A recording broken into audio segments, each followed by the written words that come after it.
क्षमा शूरस्य भूषणम. शूर क्षमा करू शकतो, नपुसक नाही करत. नपुसक रिव्हेंज, बदला हे कधी. क्षमा करायला फार मोठा माणूस लागतो. तुम्ही अपराध करत जा, आम्ही पाहतो आमच्यात किती दम आहे तुम्हाला क्षमा करण्यात. तुम्ही वेळोवेळी अपराध करा, आम्ही वेळोवेळी क्षमा करतो. बरं, अपराध करता करता तुम्ही थकता की क्षमा करता करता आम्ही थकतो, पाहूच. लक्षात ठेवा, त्याचं बल फार आहे. आणि पाप्याचं बल आहे हिंसा, गुणवानाचं बल आहे फक्त क्षमा करत राहणे. गुलाबाचा ताटवा आहे फुलाचा, त्याचं एकच काम आहे, वाऱ्याच्या मदतीनं आपल्याला सुगंध देणे. बाकी काही भानगड. तुम्हाला सुतक असो, सुखी असो, दुःखी असो, लायक असो की मूर्ख असो, ते तुम्हाला प्रत्येकाला सुगंध देईल. व्यक्ती नाही पाठ, क्वांटिटी क्वालिटी. आता थोडा विचार करा. अष्टौ तान्यव्रता ज्ञानी आपो मूलम फलम या हवीर ब्राह्मणच काम्या गो वचनात औषधम.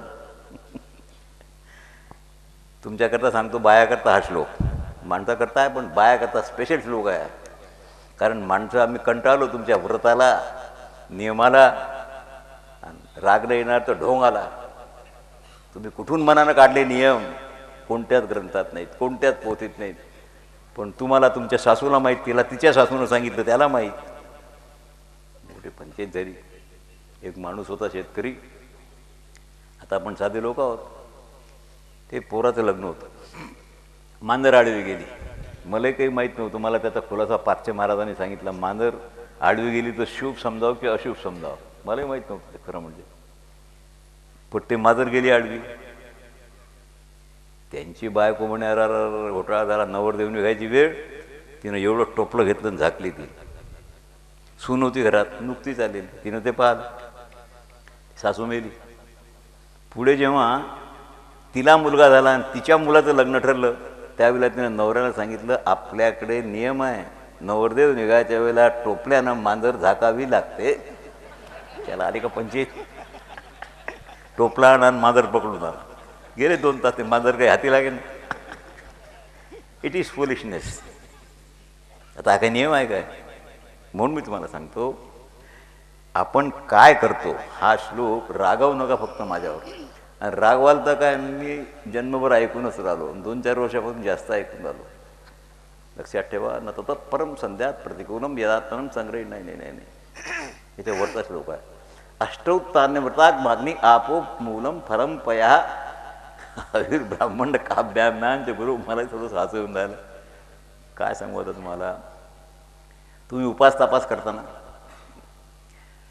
जल, मूळ, फळाचं मूळ, फळ, दूध, तूप आणि गुरुची इच्छापूर्ती, त्याची आज्ञा, ह्या गोष्टीनं कोणतंही व्रत मोडत नाही. मोडलं तर त्याचं पाप तुमच्या गुरुला जाईल. त्यांनी सांगितलं तर तुमच्याकडे काहीच नाही येणार. जलानं व्रत मोडत नाही, मूळ खाल्ल्यानं व्रत मोडत नाही, फळानं व्रत मोडत नाही, दुधानं व्रत मोडत नाही, तुपानं व्रत मोडत नाही. आणि गुरुच्या संताच्या इच्छापूर्तीमुळे कोणतंच व्रत मोडत नाही. आज चतुर्थी आहे, त्यांनी सांगितलं माझ्याबरोबर जेवायला बैस, आणि तुम्ही जेव. चतुर्थी आहे महाराज, ते नाल्यात जाऊ दे तुझं, जेव म्हटल्यावर पाप लागेल तर माझ्या हातावर पाणी टाक, मी घेतो. तुम्ही सुटले. म्हणून ही मी सांगितली तुम्हाला ही यादी. याच्यामुळे कोणतंही व्रत मोडत नाही. पण तुम्हाला साबुदाण्याच्या खिचडीपासून जे सुरू करतात ते लांब यादी आहे ती. हे फार उपयोगी आहे नीती. ही नीती आहे, ही तुम्ही आता ऐकतात आणि तुमची चूक तुम्हाला कळते, ती तुम्ही दुरुस्त करता. हे तुमचं मोठंपण आहे. तुम्ही नुसतं ऐकत नाही, चुकीचं जे आहे ते दुरुस्त कराल.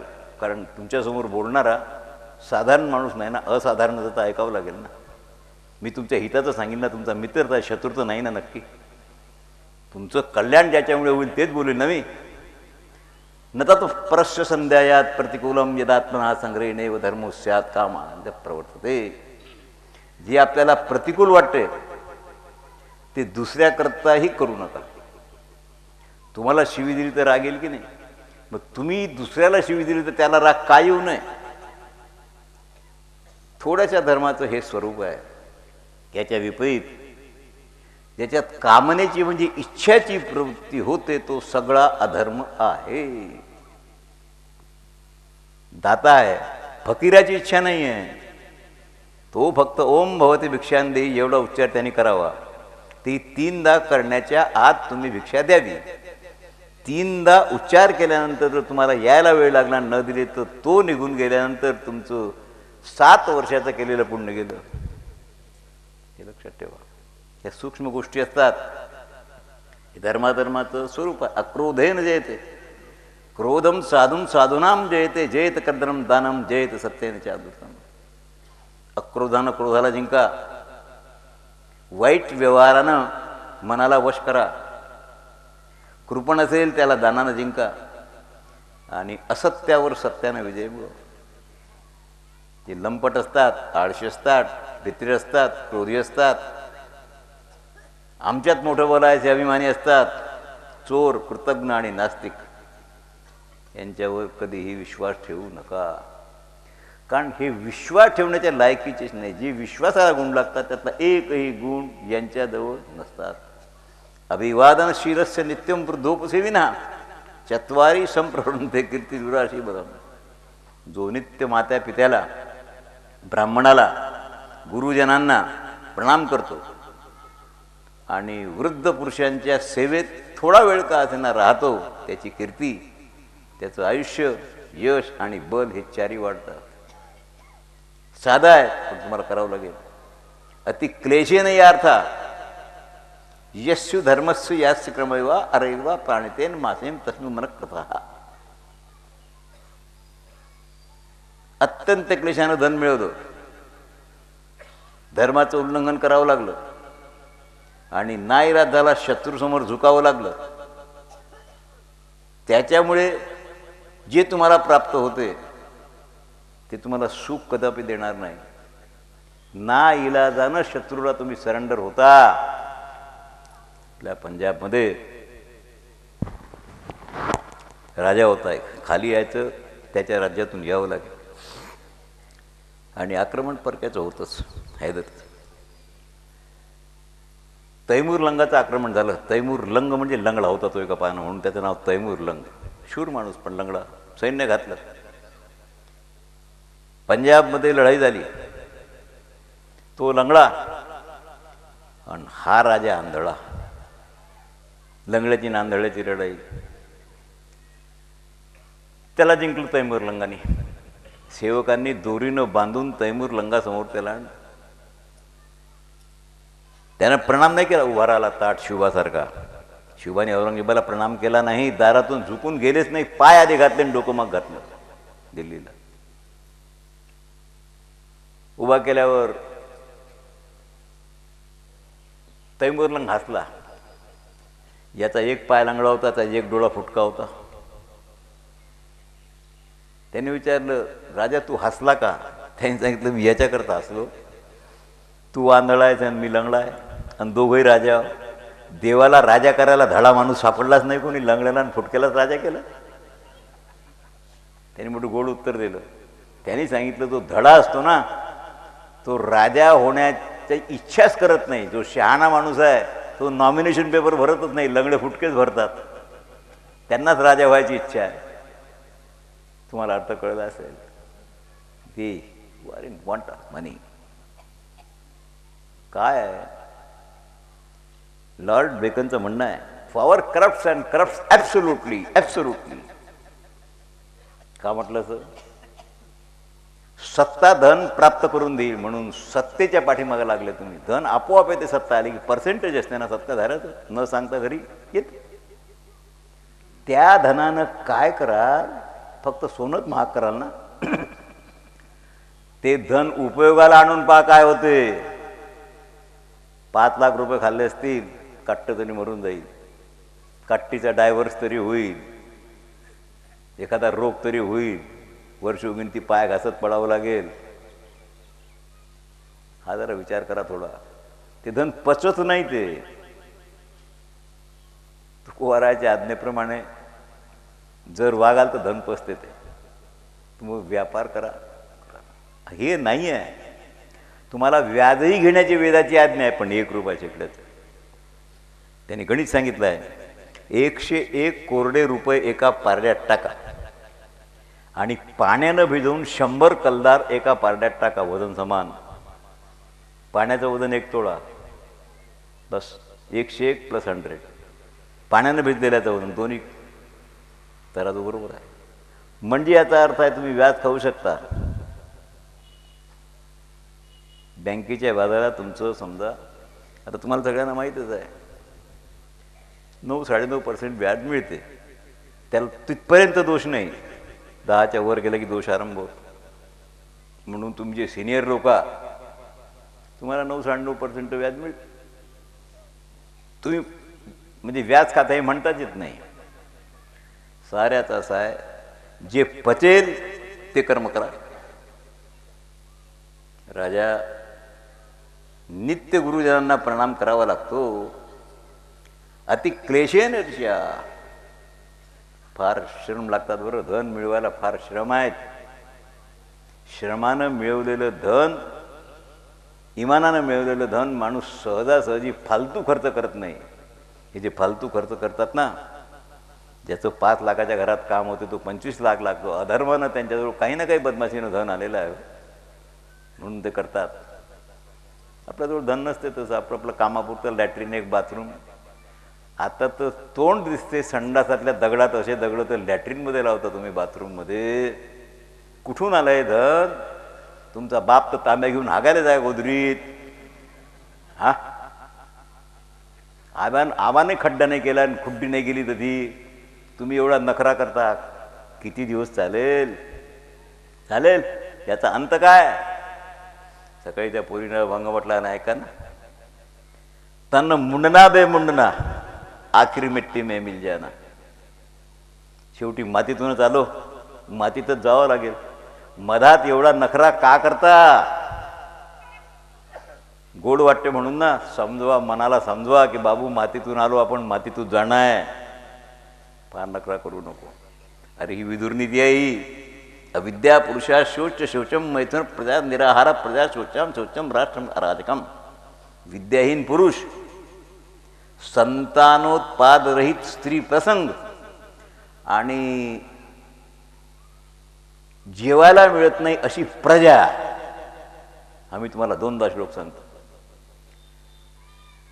आणि राजा विना असलेलं राष्ट्र, ज्या राष्ट्राला राजाच नाही त्याचा नाश होतो. मी तुम्हाला विचारतो, भारतात राजा कोण आहे तुमचा? बोला. प्रधानमंत्री, राष्ट्रपती, हे तर निवडून दिलेले आहेत. तुम्ही राजा निवडलेला राजा असतो का? राजा कोण आहे? राजे तुम्ही आहात. तुमच्या एका एका मताने यांना तुम्ही खुर्चीवर बसवलं, बरोबर आहे? म्हणजे राजा कोण? डेमोक्रेसीत राजा प्रजा आहे, राजा कोणीच नाही आहे. आणि प्रजेत हा अंधेर काय? टकेसेर भाजी टकेसेर खाजा, अंधेर नगरी चौपट राजा. काय काय करण्याचं? Majority consist of foods. एवढी लोकसंख्या आहे जगात, जिथे लोकशाही आहे, डेमोक्रेसी. प्रजा नैसर्गिकच मूर्ख जास्त असतात, शहाणे कमी असतात.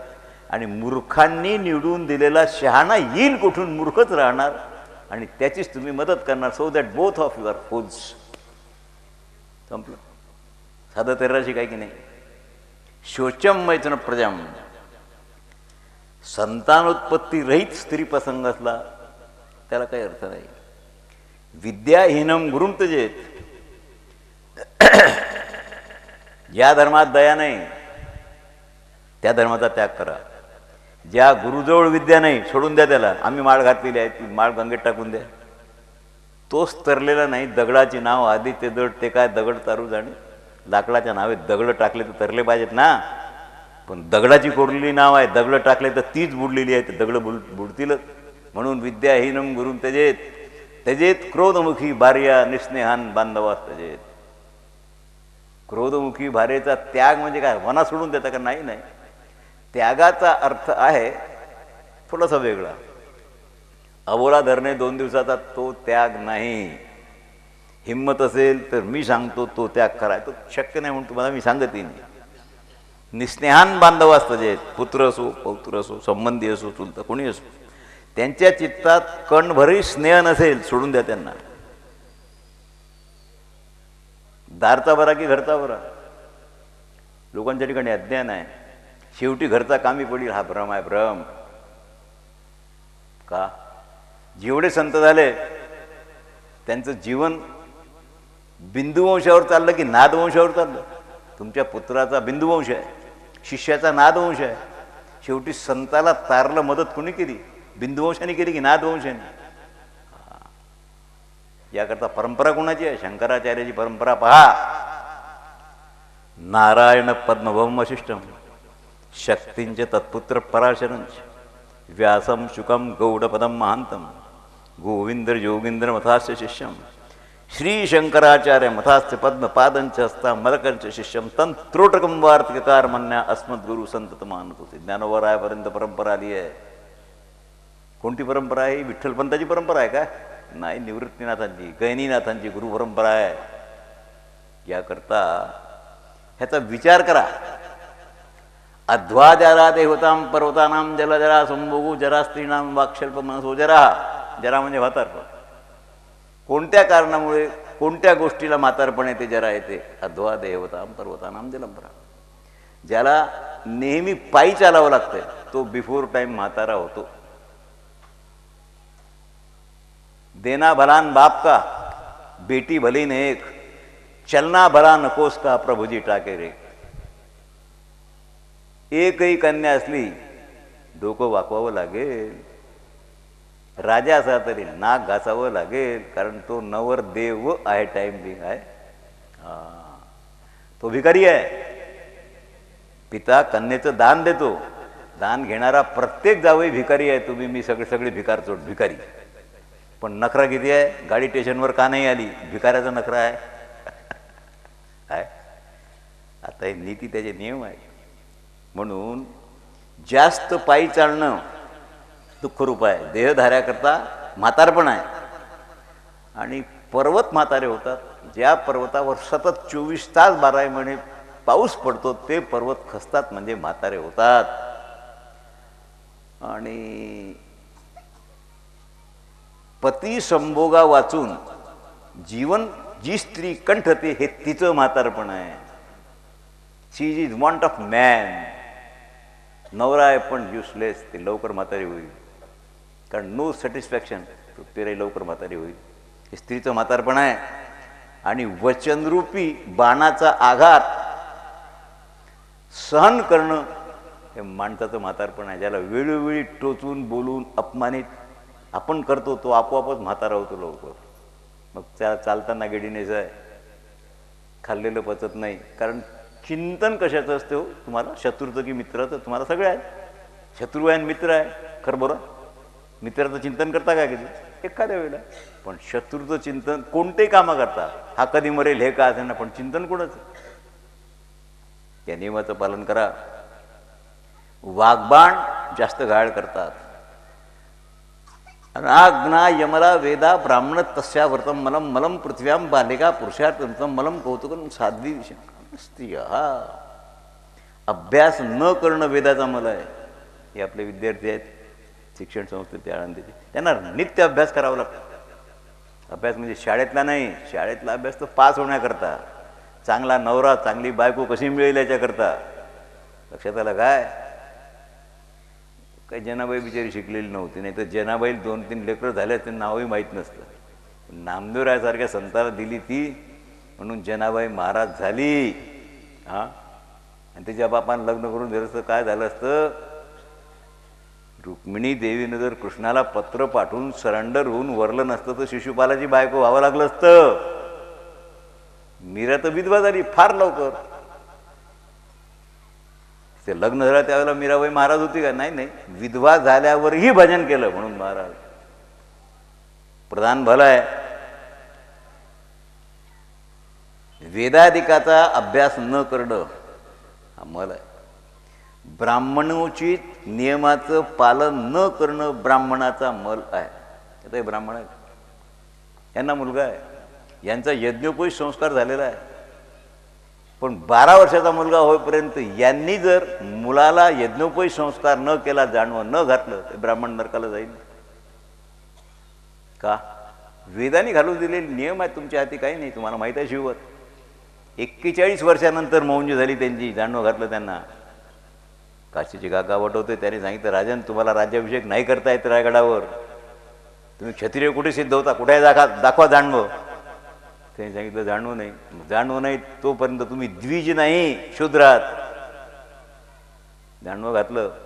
9 बायका होत्या, 41 वर्ष वयाला झाली होती, यज्ञोपवीत संस्कार केला आणि मग राज्याभिषेक केला. म्हणून राजारामाचा आणि संभाजीराजांचा यज्ञोपवीत संस्कार शिवबानी लहान असतानाच करून टाकला, कारण त्यांनी भोगलं होतं ते. संस्कार कसा असतो, आधी यज्ञोपवीत मग लग्न. मग शिवावर प्रसंग आला की आत्ता तुम्हाला आम्ही जाणवं घातलं, आता लग्न करा. ते म्हणत नाही, 9 बायका आहेत, लग्न काय करू. लग्न झालेल्या स्त्रियाबरोबर पुन्हा लग्न लावावं लागलं. गंगा वटवते ते काशीचे.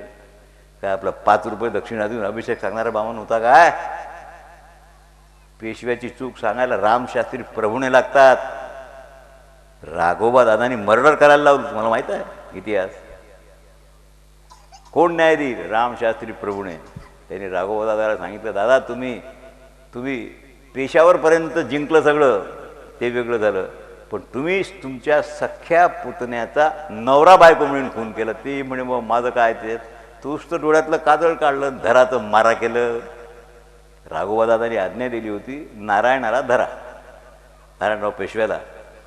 हिनं तू कागद वाचला, डोळ्यातलं काजळ काढलं आणि हो ना त्याचा मा केला आणि त्या गारद्याच्या हाती दिलं. गारद्याला 10,000 सुवर्णाच्या मोहरा ठरलेल्या होत्या, सुपारी. त्यानं पकडलं नारायणरावला, तनवारीनं हाणलं. राघोबा दादापर्यंत आल्यावर राघोबा दादाच्या समोर मुंडकं कापून फेकून दिलं. त्याने सांगितलं, असं कसं काय, मी तुला सांगतो मारू नको, हा तुमचा कागद, याच्यात मारा लिहिलेला आहे, तुम्ही बोलू शकत नाही, आणा पैसे. घरी गेल्यावर मारा कसा आहे. त्यांच्या पत्नीचं नाव आनंदीबाई होतं, म्हणून काही आनंद्या संसारात आहेत बरं, बी अलर्ट. 2 भाऊ एका ठिकाणी जेवतात, पण एखादी आनंदी असली. जुनागडला आपण गेलो होतो, कथा केली, नरसिंह मेहता होते. गुजराती लोक काय चांगले आहेत. त्यांचे मोठे बंधू होते, त्यांची पत्नी कजाग होती आनंदी. तिला तो काही न करणारा, नुसतं भजन करणारा दीर घरात नको होता. भावाला सांगितलं, ते म्हणजे तुझ्या बापाचं खातो काय, माझं खातो, बोल नको. तिने युक्ती केली. संध्याकाळ ते वाढताना भात आणि फोडणीचं वरण. तिने काय केलं, पडीत वरण घेतलं, त्यात 2 चमचे मीठ टाकलं. पहिल्या पानावर नरसिंह मेहता होते, त्यांना वाढलं, आणि मग पातेल्यातलं वरण नवऱ्याला वाढलं. नरसिंह मेहता ओरडले, खारी छे खारी छे खारी छे, आता वगारी दाल खारी छे. फोडणीचं वरण तर खारं आहे. तिने सांगितलं नवऱ्याला, खाऊन पावर खारं आहे का. त्यांनी खाल्लं, खारं नाही. खरे माझ्या बायको आळ घेतो, लात मारली त्याला घरातून काढून. बोला आता कठीण आहे की नाही हे, म्हणून जरा सांभाळून राहत जावं. तर काय सगळे सारखे नाहीत, पण असं घडते. नारायणराव सारख्याचं मोटर काय. रामशास्त्री प्रभूने सांगितलं, दादा तुम्हाला देहांत प्रायश्चित्ताशिवाय प्रायश्चित्त नाही नाही नाही. तुम्ही म्हणाल गंगा स्नान करून येतो, ब्राह्मण भोजन घालतो, कोणतंच प्रायश्चित्त नाही, देव सोडावं लागेल. याला म्हणतात न्यायाधीश, याला म्हणावं ब्राह्मण. याकरता हे तुम्ही ऐकता आहात हे जरा मनात ठेवा, मनात. आणि पृथ्वीचा मल पुरुषाशस्तु मलम कौतूहलम तो साध्वी विषय प्रवाला स्त्रिया. हा पृथ्वीचा मल तुम्हाला सांगतो. सध्या जे अरब राष्ट्र आहेत त्यांना बरंच राष्ट्र म्हणतो ते पूर्वी, तो प्रदेश सबंध वाळूचा आहे. तो या पृथ्वीचा मल आहे. कारण तिथे पंचायत अशी आहे की तिथे माणूस गेला की त्याला दुर्बुद्धीच होते, सुबुद्धी होतच नाही. आणि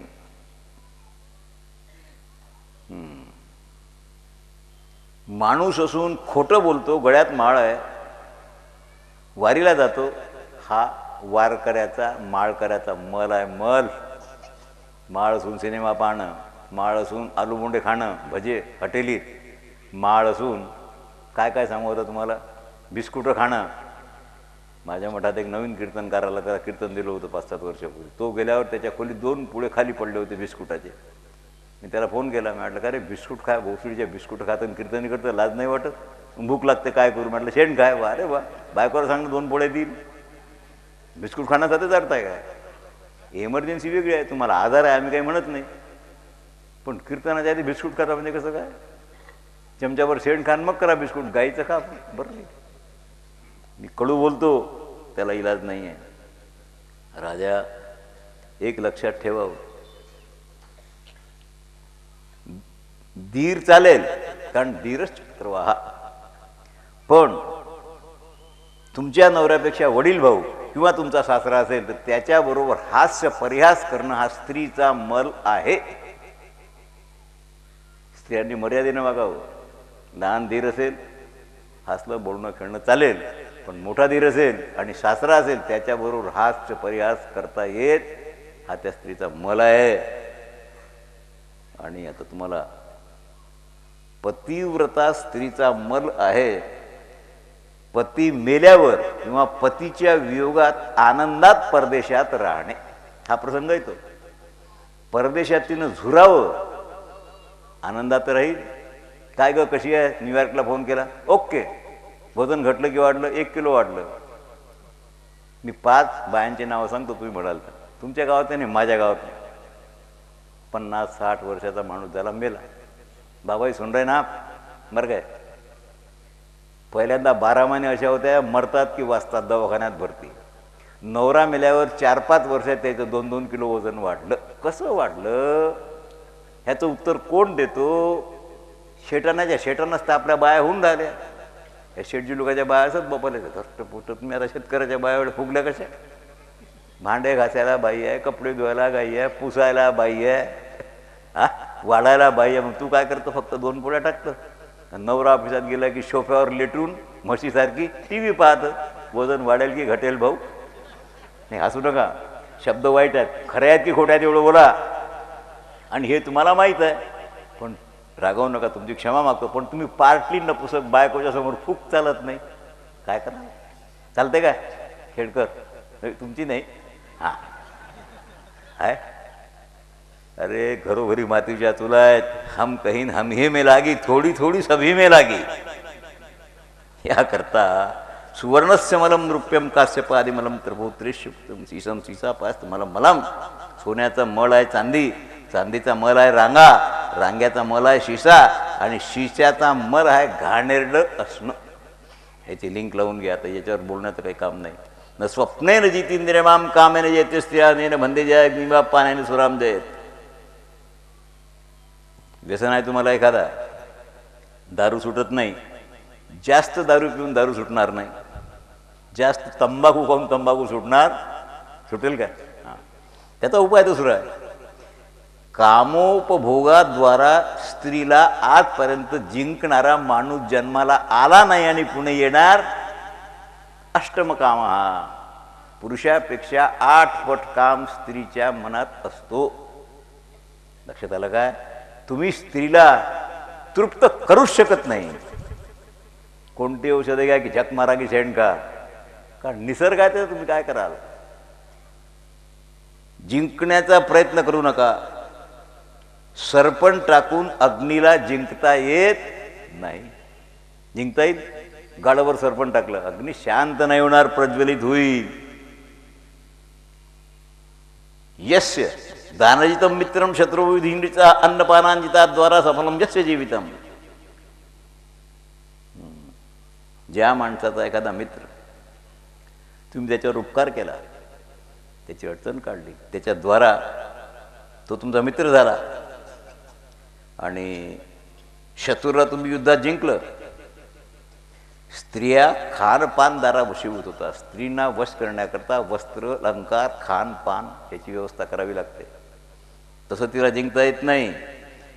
त्यांचं जीवन सुखमय आणि सुफल होते, परंतु जे इतर मार्गाने जिंकण्याचा प्रयत्न करतात, मारामारी, धक्काबुक्की, धाक, त्यानं काहीही होत नाही, काहीही होत नाही. ते मशीन सगळं उलटं चालतं. सहस्रिणोपी जीवंती जीवंती शतिना सदा धृतराष्ट्रछंद कश्चिन जीव्यते. ज्याच्याजवळ 1000 रुपये आहेत तोही जिवंत आहे, ज्याच्याजवळ 100 रुपये आहेत तोही जिवंत आहे, ज्याच्याजवळ 1 पैसा नाही तोही जिवंत आहे. देव सगळ्याला पुरवतो. म्हणून जिवंत राहण्याकरता लोकांच्या माना मोडून धन गोळा करू नका. तुम्ही भजन करता, देवाला तुमची चिंता नाही, मोकाट्याला बदमाश माणसाला जर तो जिवंत ठेवतो तर आपल्याला जिवंत नाही ठेवणार. मग मी उद्या काय खाईल याची चिंता करू नका, सर्वच जीवित आहेत. महाराज धृतराष्ट्र अधिक धनाचा लोभ सोडायला पाहिजे आणि तो तुम्ही सोडला नाही, म्हणून शेवटी तुम्हाला तुमच्या शतपुत्राला त्यांच्या चितेला अग्नी लावावी लागेल.